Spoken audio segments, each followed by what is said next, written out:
Shalom, salam sejahtera buat kita sekalian. Saudara yang dikasihi Tuhan, satu kali ada seorang jutawan yang memiliki tanah yang sangat luas. Saking luasnya, tanah itu tidak dapat diukur berapa luasnya. Dia kemudian bermaksud menjual tanah itu dengan harga Rp10.000 sehari. Maksud harga 10.000 sehari adalah si pembeli diwajibkan membayar dulu uang sebanyak Rp10.000. Kemudian jutawan ini memberi kebebasan kepada pembeli untuk memiliki tanah seberapa yang dia mau. Dengan cara si pembeli diberi kesempatan berlari selama 1 hari dengan membentuk satu lingkaran. Seberapa besar dia dapat membentuk sebuah lingkaran, maka sebesar itulah tanah yang akan menjadi miliknya dengan harga Rp10.000. Tetapi jika ia tidak berhasil membentuk lingkaran, maka ia tidak akan mendapatkan apa-apa. Ada seorang pemuda bermaksud memiliki tanah tersebut. Setelah membayar Rp10.000, pagi-pagi benar dia sudah siap-siap dan mulai berlari-lari. Dalam hatinya dia berpikir, aku akan membuat lingkaran sebesar mungkin agar mendapat tanah yang lebih luas. Waktu berjalan dengan cepat, tanpa terasa hari sudah siang.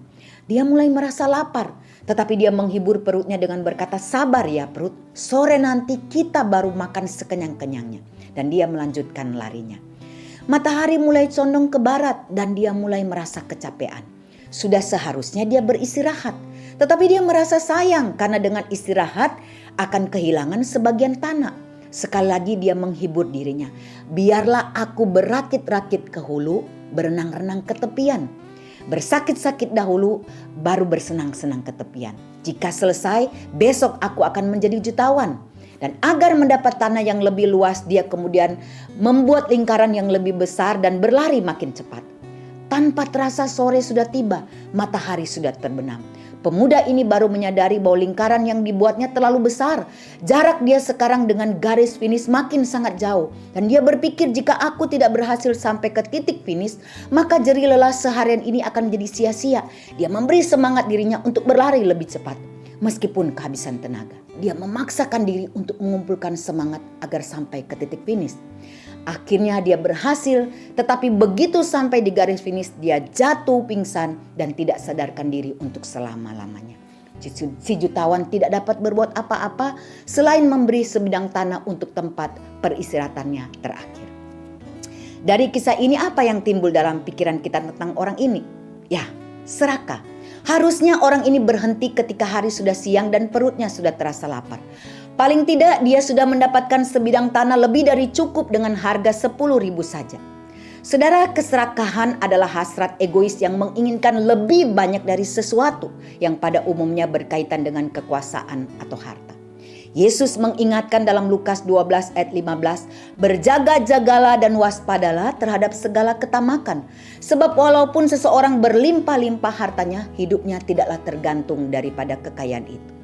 Saudara, pada dasarnya Yesus tidak melarang seseorang memiliki kekayaan dan juga tidak menganjurkan umatnya hidup miskin. Yang membahayakan adalah sikap serakah dalam memperoleh kekayaan. Ada orang demi memperoleh harta sebanyak-banyaknya lupa diri, lupa keluarga, bahkan lupa Tuhan sang pemberi berkat. Demi mendapatkan uang sebanyak-banyaknya ada orang yang mengorbankan diri dan kesehatan, mengorbankan keluarga dan mengorbankan segala-galanya. Demi mendapatkan kekayaan, segala macam cara yang salah dilakukan untuk mendapatkan harta sebanyak-banyaknya. Saudara yang dikasihi Tuhan, orientasi hidup yang hanya ditujukan untuk memenuhi keinginan duniawi tanpa didasarkan kepada firman Tuhan, itulah hal yang salah yang diingatkan oleh Tuhan. Yang Tuhan inginkan adalah ketika kita dipercayakan banyak berkat, Tuhan menginginkan supaya kita bertanggung jawab mengelola dan menyalurkan kekayaan atau berkat itu dengan cara yang benar dan berkenan di hadapan Tuhan. Seharusnya kita memakai harta yang dipercayakan Tuhan kepada kita untuk memuliakan namanya. Mari kita sama-sama menjaga hati terhadap keserakahan. Belajar mencukupkan diri dengan apa yang masih ada pada kita, serta mencari Tuhan, mencari dahulu kerajaan Allah dan kebenarannya. Itulah yang seharusnya kita lakukan sebagai anak-anak Tuhan yang benar di hadapan Tuhan. Kiranya Tuhan menolong kita semua. Amin.